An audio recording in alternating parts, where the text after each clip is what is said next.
Meus irmãos, eu vos saúdo com a paz do Senhor. Nessa manhã eu quero agradecer a Deus por tamanha alegria que Ele coloca no meu coração e por isso eu louvo, exalto e enalteço o nome do Senhor. Meu querido, nessa manhã eu gostaria de abordar com você 5 versículos do livro de João, capítulo de número 3, versículo 17 até o 21, que está escrito assim: Porque Deus enviou seu Filho ao mundo, não para que condenasse o mundo, mas para que o mundo fosse salvo por ele. Quem nele crê não é condenado, mas quem nele não crê já está condenado, porquanto não crê no nome unigênito, Filho de Deus. E a condenação é esta, que a luz veio ao mundo, mas os homens amaram mais as trevas do que a luz, porque as suas obras eram mais. Quem pratica o mal não vem para a luz, a fim de que as suas obras não sejam reprovadas. Quem pratica a verdade, vem para a luz, para que as suas obras sejam manifestas, porque são feitas em Deus. Esse versículo, querido, ele está no mesmo contexto da conversa de Jesus com Nicodemos. Essa conversa de Jesus com Nicodemos é uma conversa muito famosa, é uma conversa muito versada, é uma conversa muito lida, muito explanada e praticamente de conhecimento geral. No entanto, a conversa de Nicodemos, de Jesus com Nicodemos, tem alguns versículos-chave, né, como ali o capítulo 3 de João, versículo 3, versículo 5, versículo 16, que é o coração de toda a Bíblia. Mas eu quero me deter nessa parte final dessa conversa de Jesus com Nicodemos. Por quê?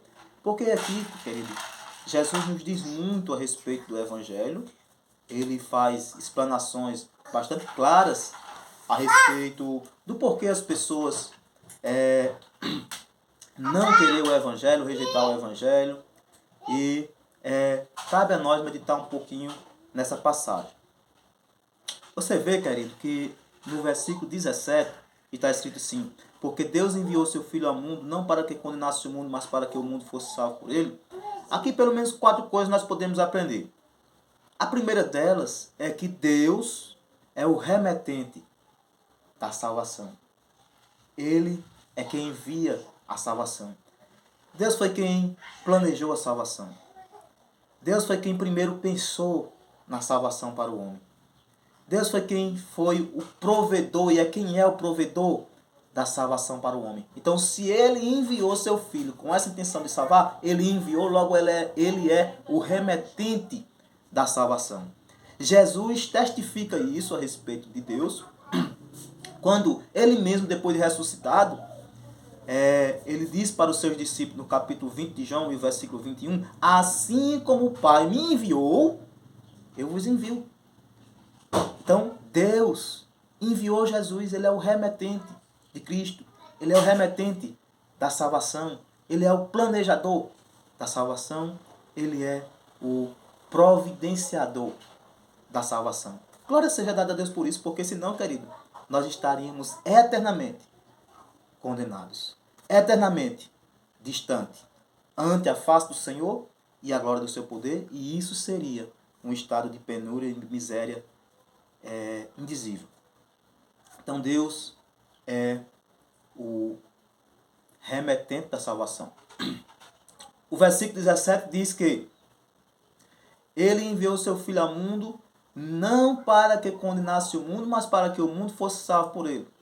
Ora, se Deus é o remetente da salvação e ele enviou seu Filho, logo Jesus Cristo ele é o missionário da salvação. Glória a Deus. Jesus, com essa missão de Salvador, ele salva. Jesus, sendo o missionário da salvação, dito até mesmo pelo anjo quando apareceu a José, no episódio do nascimento de Cristo, no episódio ali da encarnação de Cristo, O anjo aparece para José e diz, ela dará à luz um filho, e tu lhe colocarás o nome de Jesus, porque ele salvará o seu povo dos seus pecados. Então Jesus é esse missionário da salvação. É essa pessoa que tem essa missão. E essa missão que Jesus Cristo tem de salvar, ele cumpre.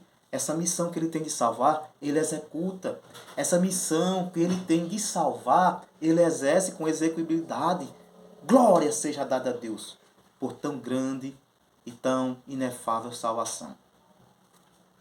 Quando Jesus estava conversando com Mateus, ele também atesta que ele é esse missionário da salvação. Ele veio para salvar. Ele tem a função de salvar. Ele tem a missão de salvar. Ele é o missionário da salvação. Conversando com Zaqueu, ele disse no capítulo 19 de Lucas, o versículo 10. Porque o Filho do Homem veio buscar e salvar aquilo que se tinha perdido. Ou veio buscar e salvar o perdido.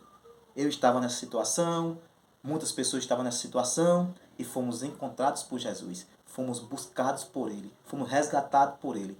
Glória seja dada a Deus e Ele nos salvou. Quando nós meditamos ainda nesse versículo, porque Deus enviou o seu Filho ao mundo, não para que condenasse o mundo, mas para que o mundo fosse salvo por Ele, nós podemos deter nessa parte que diz, não para que condenasse o mundo. Deus enviou o seu Filho ao mundo, não para que condenasse o mundo. Ou seja, Deus é o agente anticondenação. Anticondenação. Deus não quer que nenhum homem se perca. Deus não quer que ninguém vá para o inferno. Deus não quer que ninguém pereça eternamente. A Bíblia nos diz que Deus quer que todos os homens se salvem e venham ao pleno conhecimento da verdade. A Bíblia nos apresenta Deus como Salvador. A Bíblia apresenta Jesus como Salvador. Então Deus é o agente anticondenação. Por isso que ele, sendo esse agente anticondenação, não querendo que o homem se perca, não querendo que o homem tenha um estado de condenação eterna, não querendo que o homem vá para o lago de fogo, ele enviou Jesus. Ele mandou esse presente. A Bíblia chega ao ponto de dizer lá no capítulo 3 de João, versículo 16, ele deu o seu filho primogênito. Olha aí o tamanho do presente, um maior e o melhor presente que Deus nos oferece, se chama Jesus. Então ele é o agente anti-condenação. Mas essa parte do versículo 17 também vai nos dizer que não para que condenasse o mundo, mas para que o mundo fosse salvo por ele. Olha que maravilha, querida. Quando nós meditamos nisso, nós percebemos que quando Jesus Cristo recebeu essa missão, nós já estávamos perdidos. Por causa do pecado original. Por causa da inimizade que nós tínhamos com Deus. A Bíblia atesta isso. Por exemplo, em Efésios capítulo 2, versículo 1, que diz que Ele nos vivificou. Quando nós estávamos mortos em nossos pecados e delitos, isso apresenta Deus como o agente anticondenação e Jesus Cristo como sendo o executor dessa salvação, como sendo o efetivador dessa salvação. Então nós estávamos perdidos, nós estávamos mortos, nós estávamos distantes, nós éramos inimigos, nós não estávamos reconciliados. E Jesus Cristo, recebendo essa missão, nos deu vida. Nós estávamos aprisionados. A Bíblia vai nos dizer que em Colossenses capítulo 1, versículo 13, que ele, se falando de Deus, o agente anticondenação, nos tirou da potestade das trevas e nos transportou para o reino do Filho do seu amor. Muito obrigado, meu Deus, por esse grande resgate. Muito obrigado por essa tão grande missão que o Senhor fez e ter me tirado das correntes, dos enlaces, dos emaranhados, das garras de Satanás e ter me transportado para o reino do teu Filho amado. Deus é o agente anti-condenação. E Jesus Cristo é o executor, o efetivador dessa salvação. Prova disso é que o próprio Jesus, quando pregava no capítulo 5 de João, no versículo número 24, ele disse: na verdade, eu vos digo, quem ouve as minhas palavras e crê naquele que me enviou, tem a vida eterna. Ele é o agente, o efetivador da salvação. Aí ele diz: não entrará em condenação. Não entrará em condenação. Deus é o agente de condenação. Aí ele diz mais: mas terá a vida eterna. Jesus é o efetivador da salvação. Glória seja dada ao nome de Jesus por isso. Quando nós percebemos e lemos a epístola de João, na sua primeira epístola, capítulo 5, versículo 13, João diz: essas coisas eu vos escrevo para que saibais que tendes a vida eterna. É algo já presente. É algo que nós já podemos usufruir mesmo agora. Jesus é o agente efetivador dessa salvação. Louvado seja Deus. Quando nós chegamos, ainda no capítulo de número 17, que diz: Deus enviou seu Filho ao mundo, não para que condenasse o mundo, mas para que o mundo fosse salvo por ele. Nós podemos perceber aqui um advérbio de negação, né? Ele diz: não para que condenasse o mundo. Então, quando a Bíblia diz não para que condenasse o mundo, ela usa essa expressão, né? Essa locução adverbial, ou esse advérbio não, que é uma negação. Deus é um opositor da condenação. Mas por que o homem ainda é condenado? Aí vai entrar a questão da vontade humana, vai entrar a questão da decisão, vai entrar a questão da volição, vai entrar a questão da cognição humana, vai entrar a questão do arbítrio, vai entrar uma série de coisas, querido. Mas Deus se opõe à condenação. Deus se opõe que alguém vá lá para o inferno. Deus, ele é um médico que apresenta o remédio. Você está condenado, mas ele apresenta também a solução e dá de presente a solução. Essa é a graça do Evangelho, esse é o amor do Evangelho, esse é o motivo pelo qual nós divulgamos o Evangelho. Porque Deus apresenta o diagnóstico, diz: você está condenado, mas tem uma saída, tem Jesus Cristo, tem solução, está aqui o presente. Toma esse remédio que você vai ficar bom.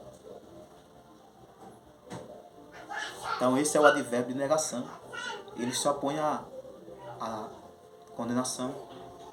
Esse versículo, nós também podemos perceber que a palavra mundo, ela tem dois significados aqui nesse versículo.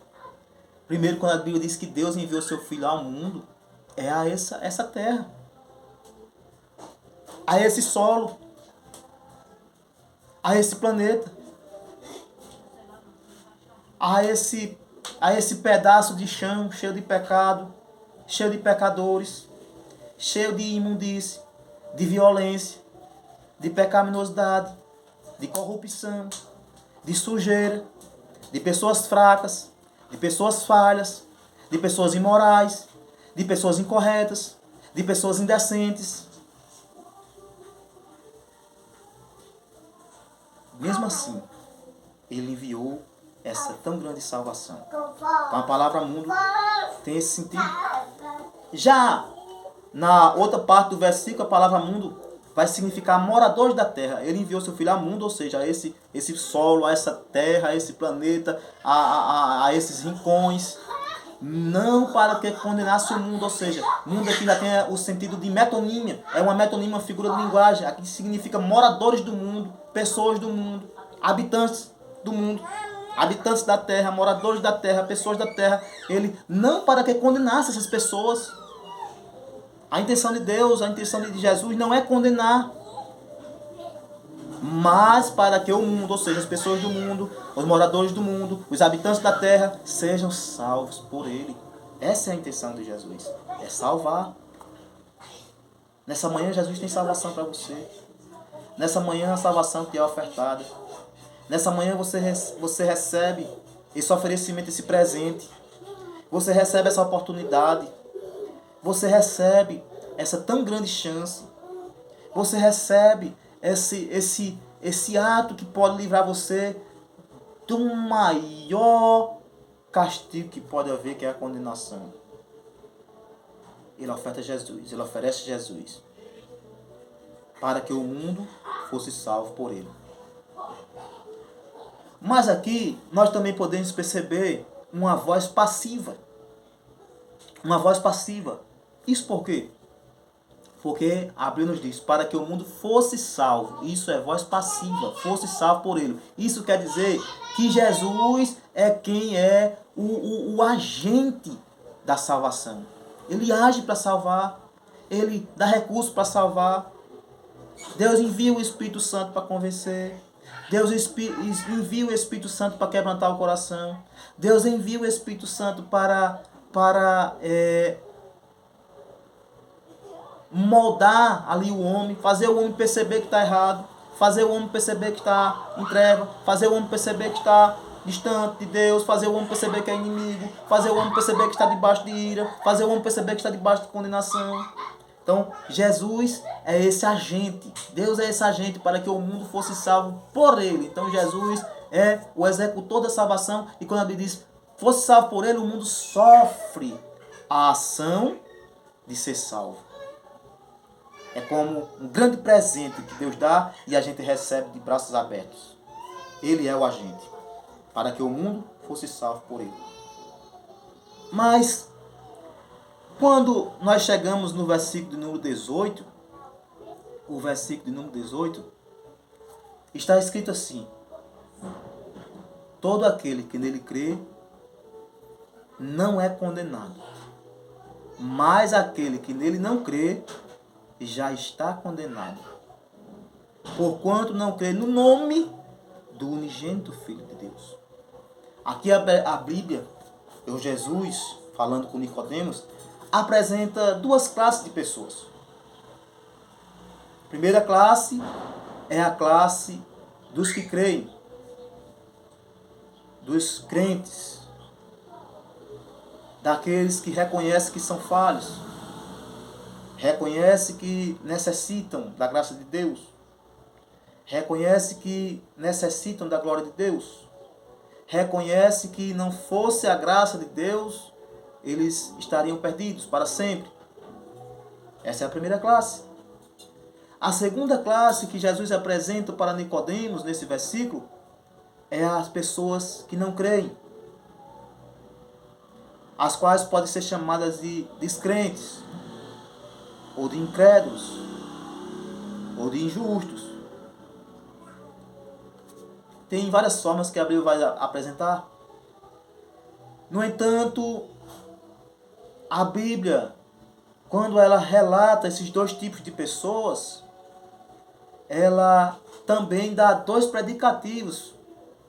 Para cada um dá um predicativo. Para a pessoa que crê, o predicativo é o seguinte: não é condenado. Esse é o predicativo da pessoa que crê. A Bíblia apresenta esse predicativo, dois predicativos, dois tipos de pessoas, os que creem, os que não creem. Para os que creem, um predicativo. Que predicativo é esse? Não é condenado. Não vai para o inferno. Não vai perecer eternamente. Não vai ser lançado no lago de fogo. Não vai ser lançado naquele lugar que arde com fogo e enxofre. Não vai para o tormento eterno. Essa é a graça especial que recebe a pessoa que crê. O outro predicativo é para a pessoa que não crê. E Jesus dá esse predicativo nos seguintes termos: aquele que não crê já está condenado. Mas o interessante é que quando Jesus apresenta esses predicativos, ele usa dois verbos de ligação diferentes. Para os que creem, ele usa o verbo ser. Ele diz, não é condenado, não é. Condenado, então, é o verbo ser, na sua negativa. O verbo ser indica um estado permanente, um estado inalterado, um estado fixo. Por exemplo, se eu digo, eu sou Samuel, eu não tenho como deixar de ser Samuel, eu sou Samuel. Eu sou homem, não tenho como deixar de ser homem. Está na minha identidade, está na minha essência, está no meu DNA, não tenho como eu mudar isso. Então quem é fixo. Louvado seja o nome bendito de Jesus. Foi assegurado por Cristo. Mas o outro verbo de ligação, ele usa para o descrente. Ele disse está, ele muda de verbo. Ele usa o verbo estar, que indica um estado. Um estado. E um estado pode mudar. Essa é a graça do Evangelho, esse é o favor do Evangelho, é por isso que eu divulgo o Evangelho. Porque se eu digo, eu estou doente, hoje eu estou doente, agora eu estou doente, até mais tarde eu posso estar bom, até amanhã eu posso estar bom. Então quando Jesus Cristo disse, aquele que não crê já está condenado, você pode mudar essa situação, é uma situação reversível, é uma situação que pode mudar, é uma situação que tem mudança, é uma situação que é um estado, é uma situação que agora mesmo você pode mudar, alterar essa situação. É só confessar Jesus. Romanos capítulo 10, versículo 9. Aquele que confessar com a sua boca, que confessa com a sua boca que Jesus Cristo é o Senhor e em seu coração crê que Deus ressuscitou dentre os mortos, será salvo. Então você pode mudar a situação hoje, querido. Mude. Muda esse estado. Muda de vida, muda de situação, muda de status. Aceita Jesus. Eu vou falar mais daqui a pouquinho, vou gravar outra parte para que o celular não pare, tá bom?